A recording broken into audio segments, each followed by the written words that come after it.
Istanbul. Porte de la mer Noire, la métropole turque est un des principaux carrefours maritimes de la planète. Chaque jour, un des face-à-face les plus discrets de la guerre en Ukraine se joue ici, à l'entrée du détroit du Bosphore. Des inspecteurs russes et ukrainiens vont contrôler ensemble tous les cargos céréaliers qui desservent les ports ukrainiens. Nous ne filmerons pas leur visage, mais exceptionnellement, nous avons pu suivre leur travail. Des agents de l'ONU supervisent ces opérations sensibles. Parmi eux, Avani Nisanka, officier des douanes sri-lankaises. Notre équipe va inspecter 3 bateaux par jour. Là, nous nous dirigeons vers le Callisto qui transporte du blé en provenance d'Ukraine. Ce navire syrien a quitté Odessa 2 jours plus tôt. Le collègue d'Avani, Luis Ruiz, est un spécialiste de la lutte antidrogue au Panama. À lui, la mission de vérifier que les soutes du cargo ne contiennent que des produits agricoles. C'est supposé être du blé. Et c'est du blé? Ben ouais. Vous vérifiez le tonnage? Non, c'est difficile de vérifier les quantités. Ces 30 000 tonnes de blé sont destinées à nourrir l'Égypte. Pour moi, c'est une des missions les plus importantes de ma vie. Une fois le feu vert obtenu, le Callisto va pouvoir livrer ce blé très attendu.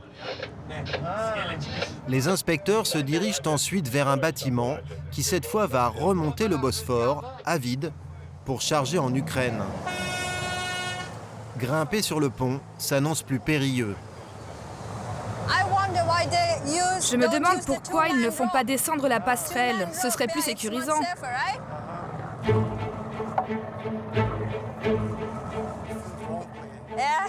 Pas de soucis, ça a été.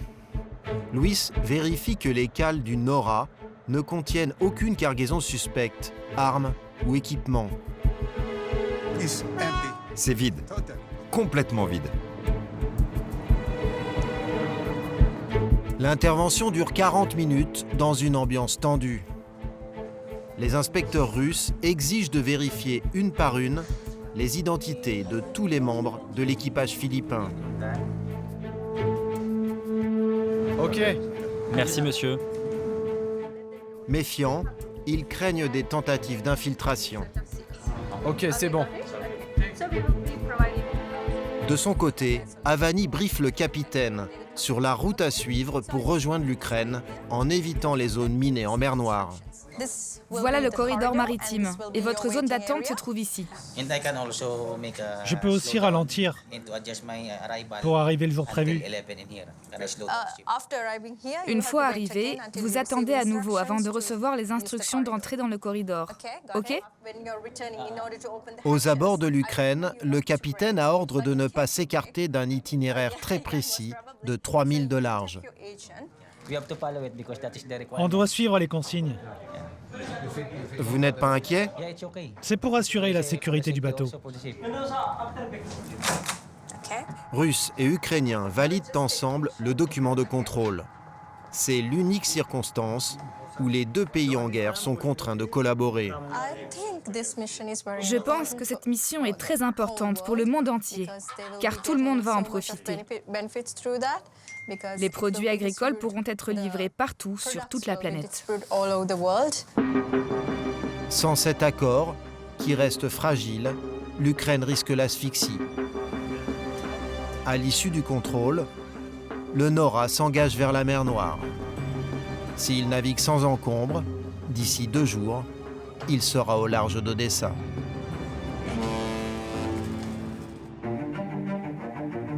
Depuis le 24 février, la guerre a bouleversé les équilibres sur la mer Noire. Une étendue d'eau quasi fermée qui se retrouve au cœur des tensions internationales. Ses rivages baignent la Turquie, la Bulgarie, la Roumanie, l'Ukraine, la Russie et la Géorgie. À cause du blocus de la marine russe sur les grands ports ukrainiens, les récoltes sont coincées dans les silos, au risque de provoquer une crise alimentaire mondiale. Plus de 400 millions de personnes dans le monde dépendent des exportations de céréales et d'huile de tournesol des Ukrainiens. De cette poignée de blé dépend la vie d'un homme. Autour de ces 3400 km de côte, rien n'est plus comme avant. En Ukraine, la menace de la guerre pèse au quotidien. À Odessa, lorsque nous filmons l'été dernier, quelques habitants s'aventurent sur le rivage, malgré le risque de mines dérivantes. On fait comme si tout allait bien, mais en réalité, nous sommes tous ici en danger de mort. En Roumanie, la proximité du conflit ne décourage pas les amateurs de décibels. Nous devons apporter de l'espoir aux gens dans ces temps sombres. Ma musique, c'est comme un pansement. Nous avons pu tourner en Crimée, la presqu'île annexée par les Russes en 2014. On y célèbre la flotte militaire dans une ferveur plus nationaliste que jamais. L'ennemi ne passera pas! Allez, Vladimir Vladimirovitch, bute-les tous! Ne lâche rien! À l'écart dans les montagnes, d'autres Russes tentent d'oublier la guerre et critiquent ouvertement Poutine. Il manipule la population pour maintenir son régime. C'est tout le trafic sur la mer Noire qui est menacé. L'onde de choc du conflit s'est propagée jusqu'en Turquie, sur les rives du Bosphore. La mer, c'est le dernier endroit où on peut se livrer à des activités suspectes. En mer Noire, tout le monde est inquiet. Les pêcheurs ont peur, les gouvernements ont peur. Enquête en mer Noire, à l'ombre de la guerre.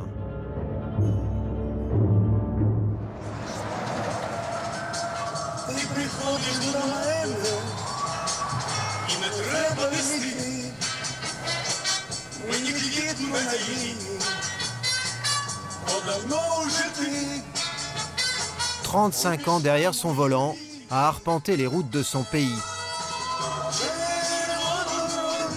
Slavik a pu apprendre par cœur tous les vieux tubes ukrainiens. Des milliers de chauffeurs comme lui sont mobilisés pour transporter les récoltes et financer l'effort de guerre. Quand on nous demande de transporter 1000 ou 2000 tonnes en 2 jours, je ne vais pas dire que je ne veux pas le faire, ou que c'est difficile. Il faut le faire, je le fais. Point. Je me sens comme si, comme si j'étais en service militaire. Pour le bien de l'Ukraine, ma patrie. Slavik desservait auparavant le port ukrainien d'Odessa. Lorsque nous tournons avec lui, le port est bloqué. Il fait maintenant la navette avec la Roumanie. On a changé nos itinéraires et maintenant il n'y a plus qu'une seule route et beaucoup de camions. Le trafic, vous pouvez voir, c'est très compliqué. C'est dans cet entrepôt, au sud-ouest de l'Ukraine, que Slavik vient prendre en charge sa précieuse cargaison. Chaque jour, plusieurs milliers de tonnes de grains transitent ici. Les stocks débordent. Trouver de la place est le principal souci de son patron, Dmitro Golubev. Le souci, c'est qu'il n'y a pas de bonne base de transbordement. Il nous manque des quais. Il nous manque plutôt des silos. Tout a été soudain et inattendu. Personne ne s'attendait à un tel bouleversement.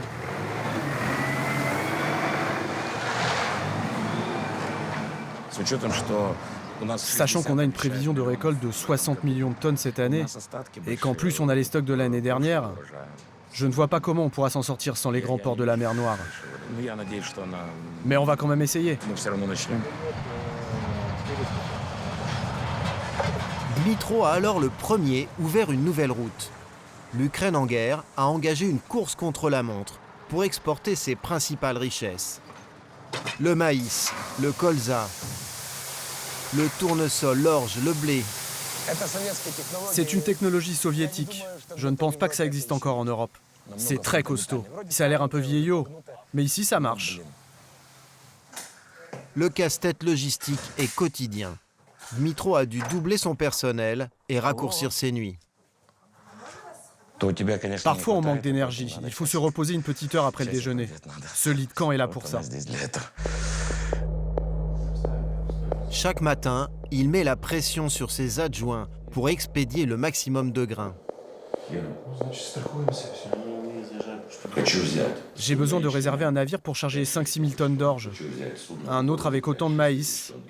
Et 2 autres pour du blé. On va voir. On peut essayer de les décharger sur le Danube, à Reni. Et pour le colza, Le colza, on en a beaucoup. Je ne sais pas. On va voir comment on se débrouille. En réalité, la planification, elle n'existe pas. On est devenus les rois du chaos.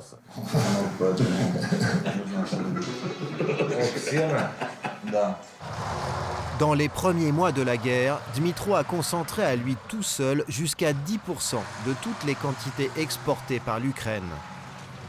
Au risque de représenter un objectif militaire pour les Russes. Bien sûr, à ce moment-là, nous étions inquiets. Notre entreprise pouvait être visée. Enfin, moi, j'étais surtout inquiet que le silo puisse devenir une cible. Les Russes ont tiré des dizaines de missiles sur les installations agricoles et portuaires ukrainiennes. 2 jours auparavant, un des collègues de Dmytro a été visé personnellement. Oleksiy Vadatursky, un homme clé dont le groupe exporte des millions de tonnes de céréales, a été tué avec sa femme. Une salve de missiles s'est abattue dans la nuit sur leur villa. Pour Dmytro, cette attaque est un choc. J'essaye de ne pas penser à ça, au fait que je pourrais être tué. Mais je n'aurais jamais cru que Vadatursky puisse être visé. Je n'aurais même jamais imaginé qu'un homme d'affaires puisse devenir une cible. Sous les bâches de Slavik, 27 tonnes de blé. Direction les soutes d'un cargo sur le Danube. À l'embouchure du fleuve, au nord-est de la Roumanie, à la frontière avec l'Ukraine, Sulina. La guerre a bouleversé le calme de cette petite ville, au cœur d'une réserve protégée, et le quotidien de Mikhaïl, qui pilote les touristes dans ce sanctuaire d'oiseaux migrateurs. Regardez le goéland asiatique là-bas. Regardez-le avec sa tête noire et son bec rouge. Le phare, là, c'est la pointe la plus à l'est de l'Europe. Et puis juste après, à 400-500 mètres, c'est la mer Noire qui commence. À la sortie du chenal, une nouvelle curiosité captive les visiteurs. Depuis 3 mois, on assiste à un balai de navires qui n'en finit pas. Là, il y a probablement plus d'une centaine de cargos au mouillage. Il y a de nombreux navires ukrainiens pour transporter leurs marchandises dans le monde. Des céréales et des cargaisons de toutes sortes. La Roumanie fait d'énormes sacrifices pour aider l'Ukraine à transporter ses denrées. Le delta du Danube est devenu la porte d'une nouvelle route maritime vers l'Ukraine. Une route à haut risque. La guerre a frappé tout près, à 40 km de là, sur l'île aux serpents. Conquise par les Russes au premier jour du conflit, elle a été reprise fin juin par les Ukrainiens. Riverains d'une zone de guerre, les Roumains sont inquiets. Mais ils se sentent protégés par leur appartenance à l'OTAN.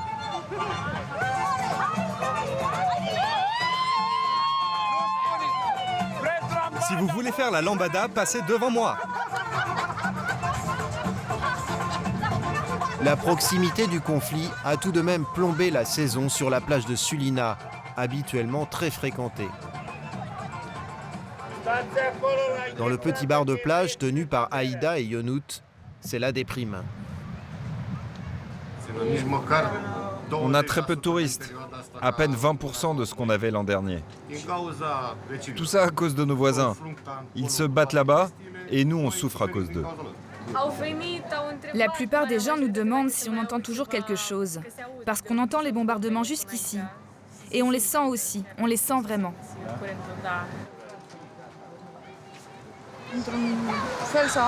Nous sommes affectés. Tout ça n'est pas bon.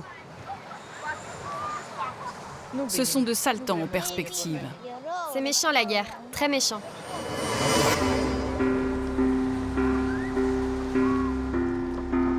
Les premiers bâtiments s'engagent dans l'embouchure pour remonter le Danube tôt le matin.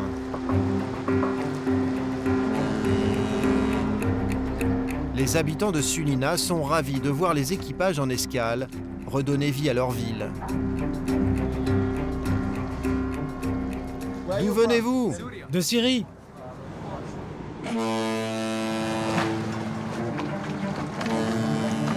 Une douzaine de petits cargos circulent quotidiennement sur le fleuve.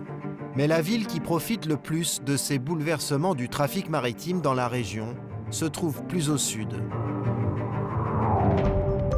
Constanța, toujours en Roumanie, le plus grand port sur la mer Noire. Ici, accostent les Panamax, ces géants des mers de plus de 100 000 tonnes. Récupérer une partie du trafic des céréales ukrainiennes est une opportunité pour Viorel Panaït, patron de la plus grosse entreprise agro-industrielle roumaine. Ici, vous pouvez voir comment nous chargeons un navire. Le rythme de travail est de 3000 tonnes par heure. En quelques mois, il a investi 4 millions d'euros pour moderniser son terminal. La route du Danube est désormais très importante.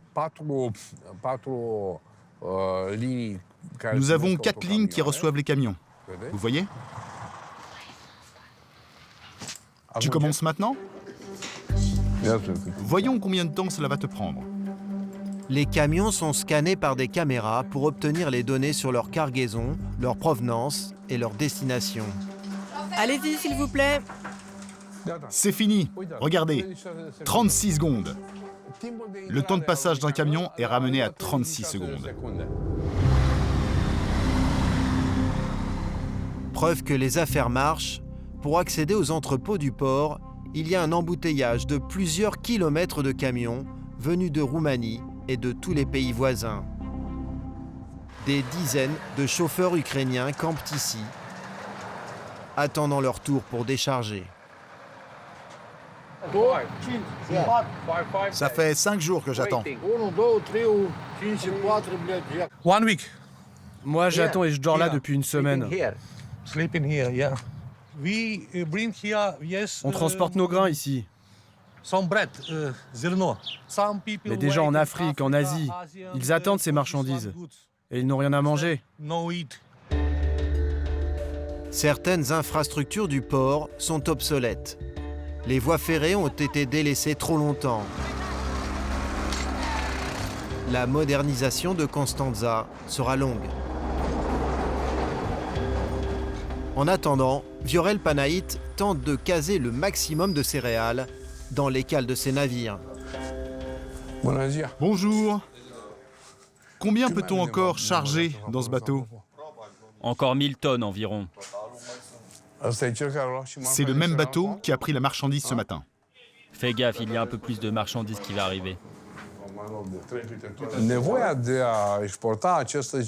Il y a un besoin urgent d'exporter ces céréales.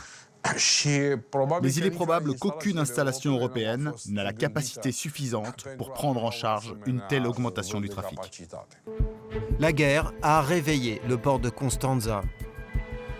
Mais la course contre la montre pour exporter les ressources ukrainiennes continue. Jytomyr, au centre de l'Ukraine. Démarré sous haute tension en juillet, les moissons se poursuivent jusqu'en fin d'automne. Leur réussite sera cruciale dans la marche de la guerre. Superpuissance agricole, l'Ukraine est un des premiers producteurs et exportateurs mondiaux de céréales. Grâce avant tout à une terre exceptionnelle qui a attiré ici des entrepreneurs français comme Florian Garnier. Donc qu'est-ce qu'elle a bien cette terre? Eh bien, déjà il y en a 1,50 m. Donc pendant 1,50 m, on n'a pas de cailloux, on n'a pas de roche-mère, on n'a pas de sable. Voilà, donc ça se travaille extrêmement bien. Et elle est naturellement très fertile. L'année aurait pu être excellente s'il n'y avait pas eu l'invasion russe. On peut faire du beau blé. Le problème du moment, c'est que ce blé, malheureusement, il est insortable du pays. Couper l'accès à la mer Noire et empêcher les agriculteurs ukrainiens de pouvoir vendre aujourd'hui les céréales, c'est asphyxier l'économie ukrainienne pour que l'Ukraine ne soit plus en mesure de payer son armée, de continuer ses combats, etc. Installé en Ukraine depuis 2009, Florian exploite 10 000 hectares près de Kiev. Il s'est installé dans ce petit bourg où il est devenu le principal employeur des villageois. Avant le début de la guerre, il est rentré en France avec sa famille. Revenu en avril, il fait aujourd'hui des allers-retours 2 fois par mois, malgré les risques. Un mois d'avril, je me suis fait réveiller en pleine nuit parce que la maison tremblait. Vous avez une ville qui se trouve à 15 km derrière moi à vol d'oiseau. Elle a été bombardée. Vous avez mon chef-lieu qui se trouve à 60 km, qui a encore reçu, fin juillet, des roquettes en périphérie de ville et qui a fait trembler toute la ville. Les troupes russes ont été stoppées à une 60aine de kilomètres. Le front s'est fixé à l'est du pays, mais les tirs de missiles font peser une menace au quotidien. J'emporte avec moi maintenant un gilet pare-balles et j'emporte également toujours avec moi mon sac d'urgence dans lequel il y a de quoi tenir 2-3 jours en pleine nature pour fuir les combats. Donc j'ai des bonnets, des polaires, j'ai mes petites pilules d'iode si jamais il venait à avoir une bombe atomique sur une ville ukrainienne.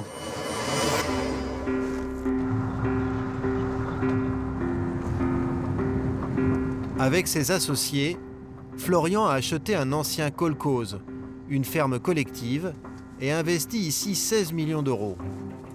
Bonjour. À cause de la guerre, des absences, des coupures d'électricité dues au bombardement, chaque matin c'est un casse-tête pour distribuer les tâches. Misha, la moissonneuse. Igor, toi tu décharges. On travaille tous pour avoir une bonne récolte. Et une bonne récolte, c'est un bon grain. Vous savez tous que la situation est compliquée. Super, allez, au travail. Sur la centaine d'ouvriers, 11 sont partis au front. Ça fait 4 mois qu'ils ne sont pas rentrés chez eux. Ils sont sur le front H24 parce qu'ils ne peuvent pas faire de rotation, parce qu'il n'y a pas suffisamment de... Comme il y a 1000 km de front, il n'y a pas suffisamment de militaires. Ils ne sont jamais revenus en famille. Enfin, pour nous qui connaissons les salariés, on va dire familialement, c'est vraiment dur, quoi. Il faut faire de la place pour stocker les grains. La solution provisoire qu'a trouvée Florian, ce sont ces grandes poches blanches, des silo-bags extensibles. Ça, c'est la récolte 2022. Maintenant, si vous regardez derrière, vous avez la récolte 2021. Et la récolte 2021, ça fait déjà 10 mois qu'elle est dans le sac. Et ça va poser de réels problèmes au moment de la moisson de tournesol et de maïs. Si la production de cet été n'est pas vendue, il n'y aura plus la place pour mettre la production de cet automne. Chaque matin, c'est la galère quand il décroche son téléphone pour écouler ses moissons. Au bout du fil, un acheteur ukrainien à Kiev. Qu'est-ce que vous avez en stock en ce moment que vous voudriez vendre en urgence? Il me reste 1000 tonnes de maïs de la récolte précédente. Et j'ai déjà du blé nouveau. Nous n'avons pas de route pour le maïs pour l'instant, mais nous voudrions acheter du blé. Nous achetons pour la Pologne ou pour la Roumanie. En Roumanie, ce serait à livrer où? En Roumanie, c'est Constanța. Ok, Constanța. Livré en Roumanie, c'est 305-310 €.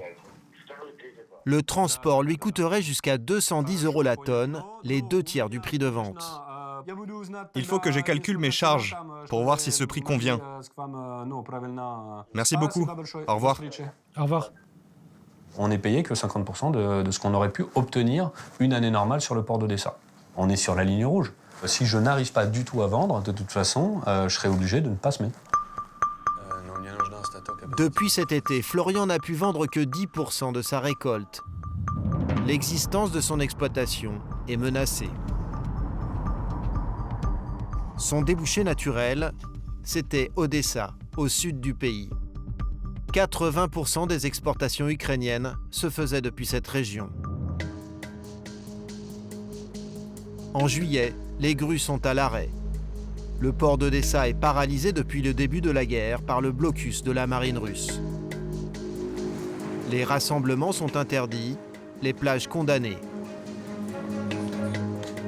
Les Ukrainiens craignaient un débarquement russe et ont miné les côtes. Des engins explosifs qui ont dérivé ont provoqué plusieurs accidents et causé des morts. Malgré tout, le dimanche, quelques habitants se risquent sur le sable et même dans l'eau. Comment vivre à Odessa et ne pas se baigner? Évidemment, on fait gaffe. Est-ce que vous vous baignez? Oui, un peu. Pas très loin. Il ne faut pas forcer le destin.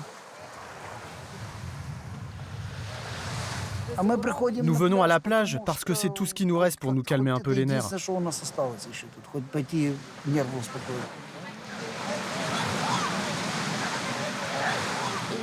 Rester à la maison et avoir peur, c'est très difficile.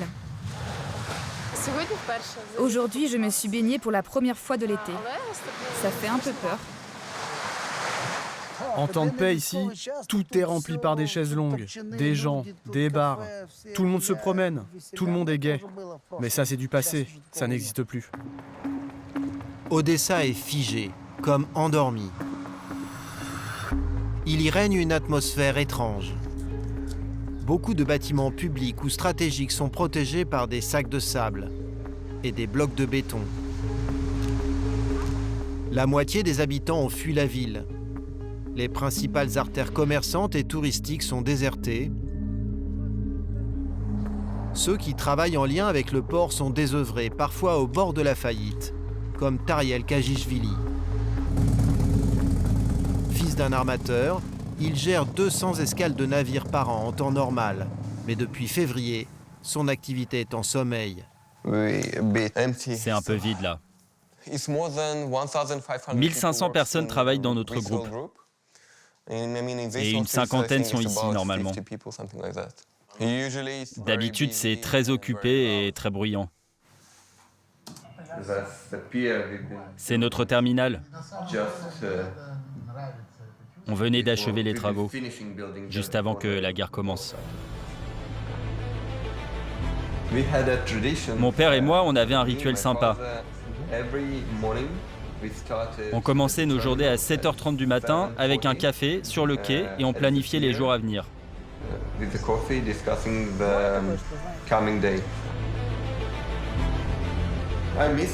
Je regrette tout ça.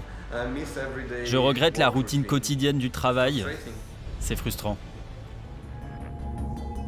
Sur ce plan du port, Tariel nous montre 3 navires. Chargés de maïs et d'huile de tournesol, ils sont immobilisés depuis le 24 février. Pas de bateau, pas de boulot. C'est difficile d'estimer les pertes à ce stade.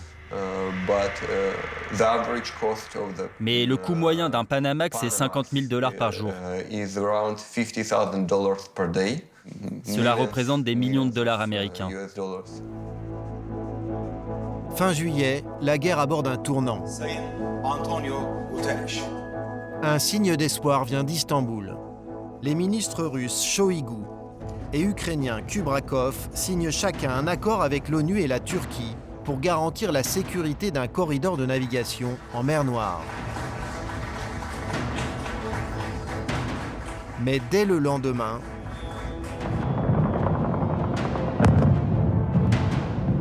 les Russes bombardent de nouveau le port d'Odessa, prétendant viser un bateau chargé d'armes américaines.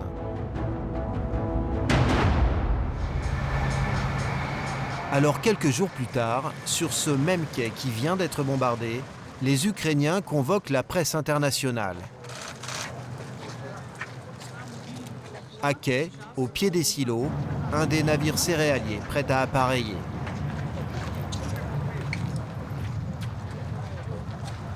Oleksandr Kubrakov, le ministre ukrainien qui a signé à Istanbul, met la pression sur les Russes pour qu'ils respectent l'accord et lèvent leur blocus d'Odessa.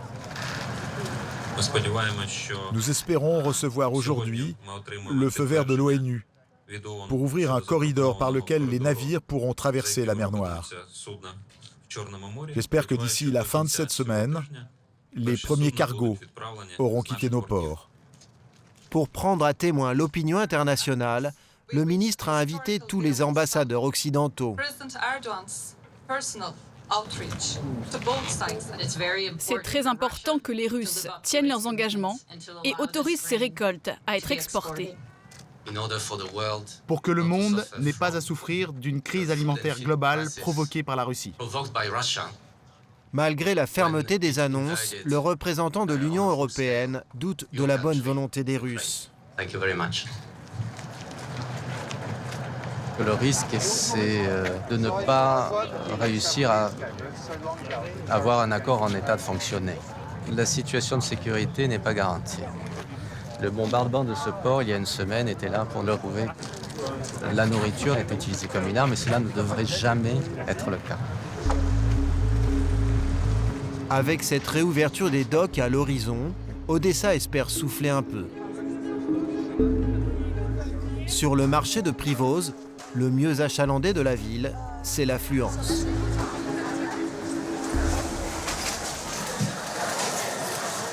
En fait, je n'ai plus de monnaie. Désolée. La restauratrice Nika Lozovska est diplômée d'une prestigieuse école de cuisine parisienne. Elle rentre de 5 mois d'exil en France. Comme elle, des habitants qui avaient fui la guerre et les missiles russes reviennent.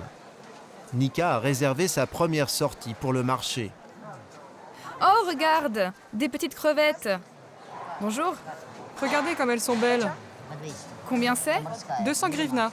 Paradoxe pour un port, l'étal de la poissonnière n'est pas très fourni. Mettez-moi 300 grammes, s'il vous plaît. Vous les avez pêchées où ? Elles ont été pêchées en mer, près du bord. Parce qu'au large, c'est interdit. Vous n'avez pas d'anchois ? Ah non, il n'y en aura pas. Vraiment pas ? Non, je pense qu'il faut oublier pour plusieurs années. Je suis allée au marché directement. C'est comme ça que oui, que j'ai évalué pour moi la situation. Tout le monde trouvait content d'avoir le travail, même si, par exemple, tu ne gagnes pas autant qu'avant, mais juste le fait d'avoir le travail, c'est déjà bien. Avant de ravitailler son restaurant, Nika apporte des provisions à sa mère. Ah oui. Elle vit dans le centre, tout près du port. Maman ? Je t'ai amené ce que tu as commandé. Depuis des générations, la famille de Nika vit au rythme de l'activité du port d'Odessa, dans un décor teinté de nostalgie. Après la Seconde Guerre mondiale, son arrière-grand-père a participé à la reconstruction des quais. Là, on a le chef de la navigation du port, Danchenko. Et Slava, il est où ? Le voilà. Ça, c'est de mon arrière-grand-père.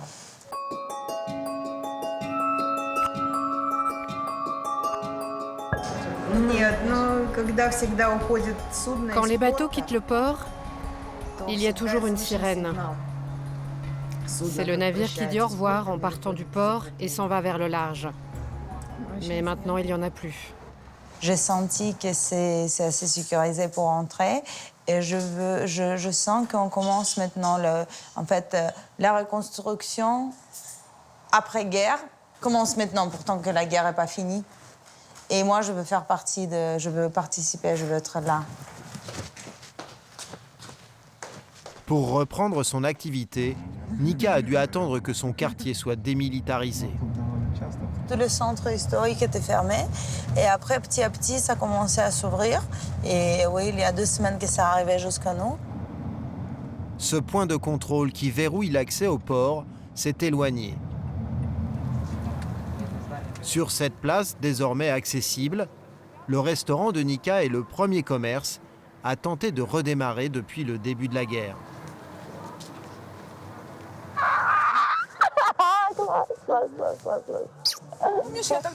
Nika retrouve une amie qui elle aussi vient de rentrer après plusieurs mois d'exil. Il faut faire revenir les gens. Tous ceux qui sont à l'étranger, je leur dis qu'à Odessa tout est beau. Ils lisent les messages mais ne répondent pas. Les premiers clients prennent un verre en terrasse, une banalité aux apparences trompeuses. Vous savez, c'est comme une illusion de vie normale que nous voulons nous offrir à nous-mêmes et à nos amis. On fait comme si tout allait bien, mais en réalité, nous sommes tous ici en danger de mort. Dès 19h, en cuisine, c'est le coup de feu. Vous vous en sortez, les gars? À peu près. C'est bien la dernière portion de coquilles qu'il nous reste. Attends. Non, on en a encore. Nika a revu ses plats pour utiliser au maximum des produits locaux. Pour elle et pour toute son équipe, cuisiner est devenu un acte de résistance. Bonsoir, c'est pour partager? Oui. On avait aussi une salade de coquilles. La César aux coquilles? Oui, c'est ça. Ok, ça arrive. C'est un grand honneur de pouvoir retravailler de nouveau. En faisant ça tous les jours, c'est nous qui gagnons parce qu'en fait, le but de l'ennemi, c'est qu'on s'arrête. Le restaurant ferme avant 23h et le début du couvre-feu. La nuit, les alertes aériennes retentissent encore régulièrement dans le ciel d'Odessa.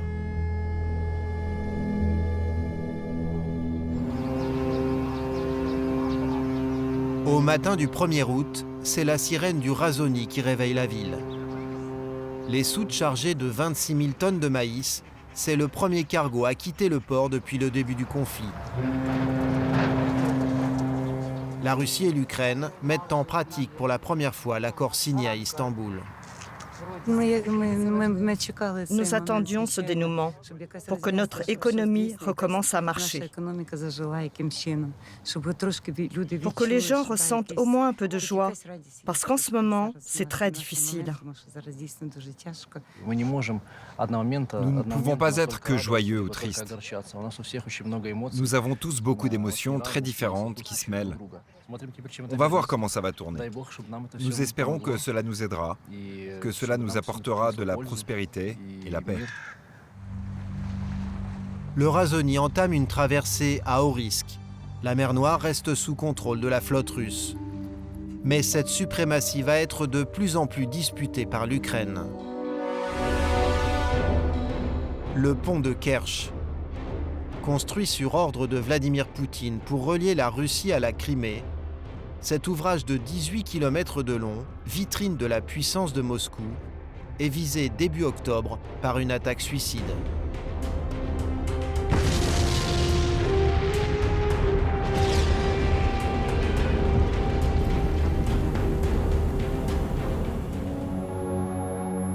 Nous avions emprunté ce pont quelques semaines plus tôt.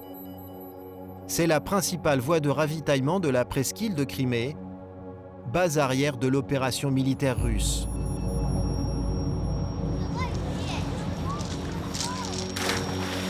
L'insouciance régnait alors sur les plages de la péninsule, prise à l'Ukraine par la Russie en 2014. La tranquillité des touristes russes ne semblait pas menacée. La Crimée, c'est aussi Yalta, la Riviera de la mer Noire, ses palaces, ses vignobles. Le lieu que Staline imposa aux Alliés pour tenir la conférence où les trois grands de l'époque se partagèrent le nouveau monde issu de la Seconde Guerre mondiale. C'est qui? C'est Churchill. Et Roosevelt. Et bien sûr Staline. Et bien sûr Staline. À Sébastopol, port d'attache et quartier général de la marine de guerre russe, l'ambiance est festive. C'est un jour particulier. Dans la rue, des vétérans, de vrais marins et des touristes en vareuse. Ils sont venus assister à la parade aéronavale annuelle de la flotte. Joyeuses fêtes! Paix, amitié et harmonie entre les peuples. Sauf que les navires qui devaient parader sur le bassin se font curieusement attendre. Il y a eu une attaque sur le quartier général. La fête est annulée. Quelle attaque? Un drone. Sérieux? Oui, un drone qui a lancé une bombe. Les habitants sont stupéfaits. Ce serait la première attaque des Ukrainiens sur la Crimée. L'information a été diffusée par le gouverneur de Sébastopol sur un réseau social. Sur ces photos, on distingue des feuillages arrachés, du sang sur les escaliers. Il y aurait eu 5 blessés. Comment ressentez-vous cette attaque ici, à Sébastopol? Il n'y a aucune crainte. On ne devrait pas en avoir. C'est tout proche quand même. Et alors? Nous avons maintenant 4 lignes de défense. Enfin, si je comprends bien, notre défense aérienne n'est pas encore prête. Les spectateurs ont déserté les gradins. Vyacheslav était venu tout exprès pour la fête qui devait mettre en scène une escadre entière. Des commandos de marine, la fanfare, des hélicoptères, comme chaque année. D'habitude, ils se mettent là, en ligne. Là, voilà. Tu vois, ils ont mis les coffres d'amarrage, mais ils n'ont pas fait sortir les bateaux. Tu les vois, les coffres? Parmi les déçus du jour, Larissa. Cette moscovite passe toutes ses vacances en Crimée. L'annulation des festivités l'a fait douter de la toute-puissance de la marine russe. Sébastopol, c'est la démonstration de la capacité défensive de notre pays. Ici, tout devrait être parfaitement sécurisé pour que personne ne puisse avoir la moindre envie d'attaquer. Parmi les navires qui devaient parader, le 3 mâts Kersonès, un bâtiment ukrainien confisqué par les Russes en 2014. De l'autre côté de la rade, Larissa rejoint les derniers irréductibles, déterminés à faire la fête malgré tout.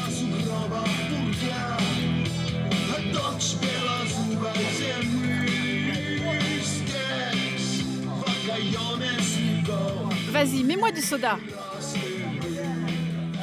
Les drapeaux sont beaux, les mecs aussi. Avec les médailles, moi j'aime trop cette ambiance. J'adore les uniformes.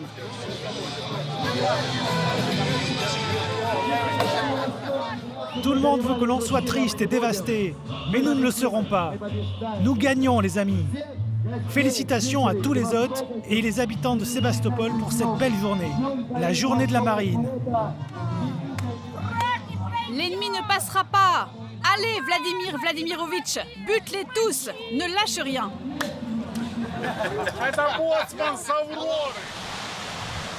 Pour se consoler, Larissa achève sa journée dans son petit coin secret.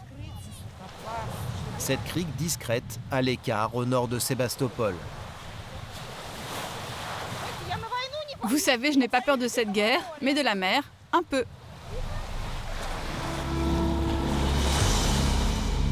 Aux antipodes de cette ferveur patriotique, à seulement 40 km vers l'intérieur de la presqu'île, se cache un autre visage de la Russie.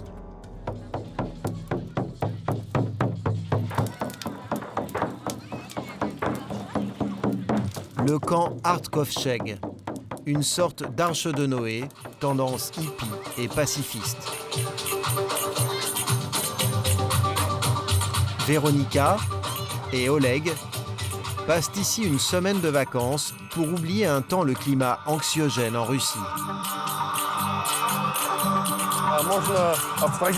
On peut se détacher des choses négatives qui se passent dans le monde et dans nos pays.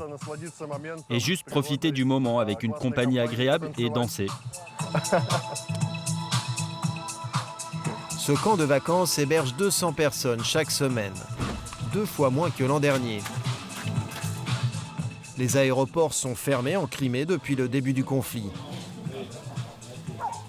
Oleg et Véronica sont venus jusqu'ici en voiture depuis Moscou. Véronica est chorégraphe et prof de danse. Oleg exerce comme coach sportif.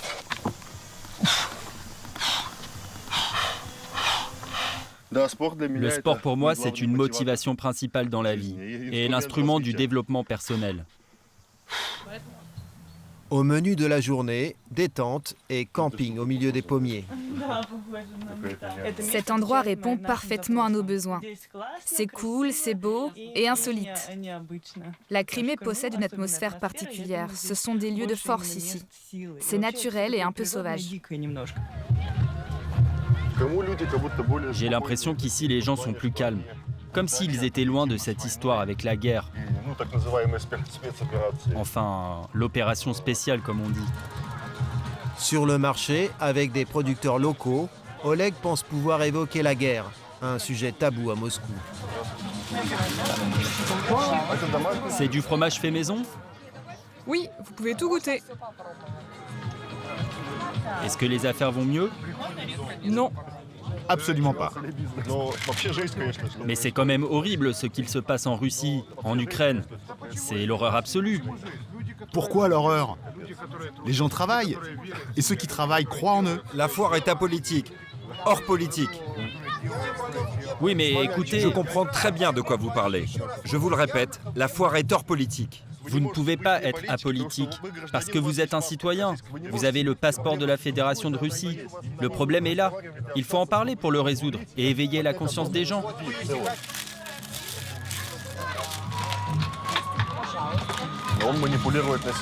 Poutine manipule la population dans le but de maintenir son régime. Nous vivons dans un pays esclavagiste, si on peut dire. Les connaissances et l'information, la culture sont tuées. Tout ce qu'il y avait de beau a disparu.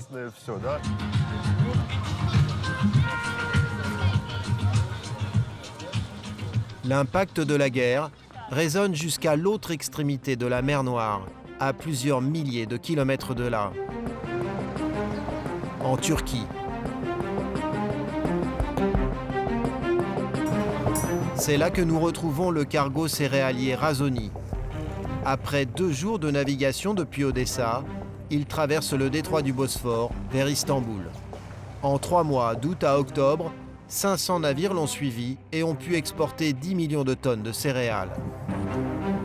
Mais il en reste encore 3 fois plus à sortir des silos ukrainiens. D'autres navires n'ont pas échappé à l'œil exercé d'un observateur professionnel posté sur la rive droite.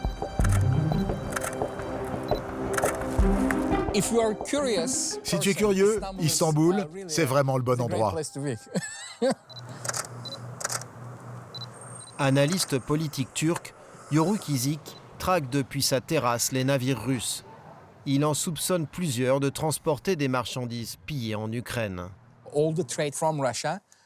Tout le trafic qui entre et qui sort de Russie passe en face de chez moi. Donc en observant le trafic, on peut se faire une idée de tout ce que préparent les Russes.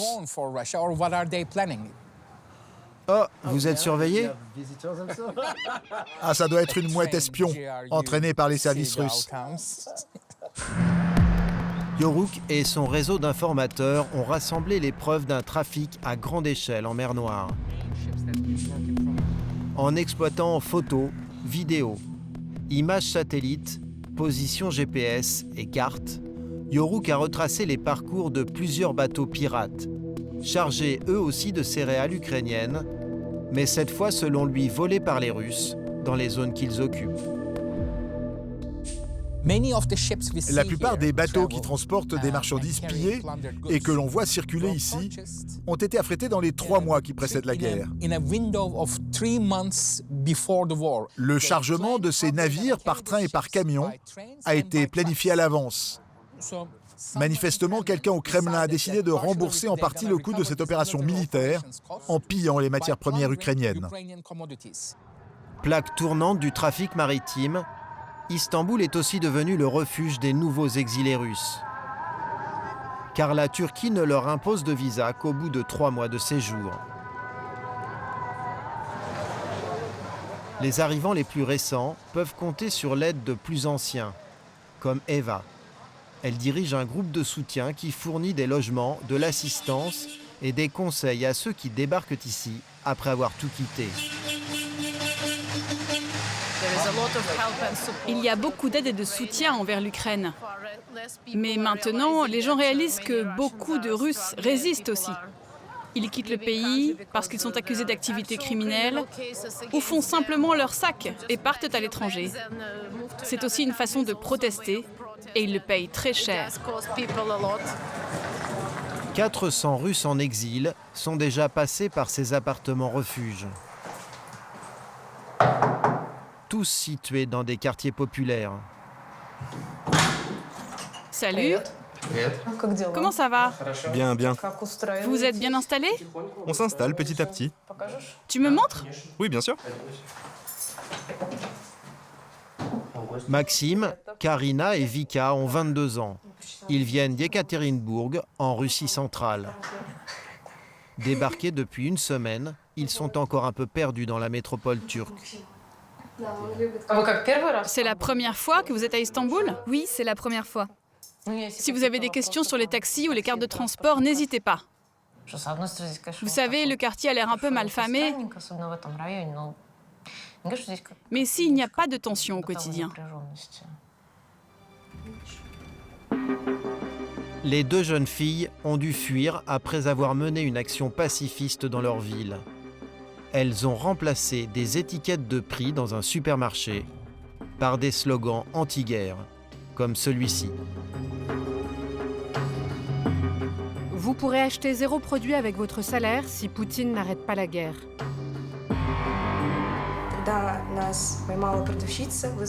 Une vendeuse nous a attrapés, elle a appelé la police et on nous a emmenés au poste. À ce moment-là, on nous a mis en examen toutes les deux. Devant le poste de police, des militants se mobilisent et filment. Après 7 heures de garde à vue et une visite médicale, elles sont relâchées. Sous le coup d'une accusation de diffusion de fausses nouvelles, elles risquent jusqu'à 5 ans de prison. Ils ont commencé à monter un dossier pénal et là, notre avocat nous a conseillé de partir. Mais en réalité, tout s'est passé très vite. Nous avons dû faire nos valises en 2 jours et quitter le pays. Elles fuient pour éviter la prison. Direction l'Asie centrale, puis la Turquie. Maxime, le petit ami de Vika, est parti avec elle. Dans leurs valises, le plus important, ce sont leurs livres. On a encore la Russie en tête. On se demande si on pourra revenir. On ne sait pas combien de temps on va rester ici. Et moi, j'ai emmené ça pour le fitness. C'est pour le dos, pour faire des échauffements.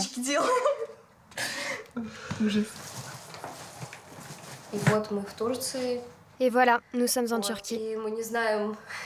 Et nous ne savons pas où sera notre vie dans une semaine, dans un mois. C'est très imprévisible. Nos proches nous manquent. Il nous manque surtout la capacité d'agir et de changer les choses. Les 3 jeunes gens se font de nouveaux amis. C'est notre copain. Avant de partir apprivoiser Istanbul et démarrer ici une nouvelle vie. Comme eux, opposants à la guerre ou déserteurs, 1 million de Russes ont quitté leur pays. Selon l'ONU, le conflit aurait provoqué la mort de plus de 6000 civils ukrainiens. Les rivages de la mer Noire ne sont pas près de connaître la paix.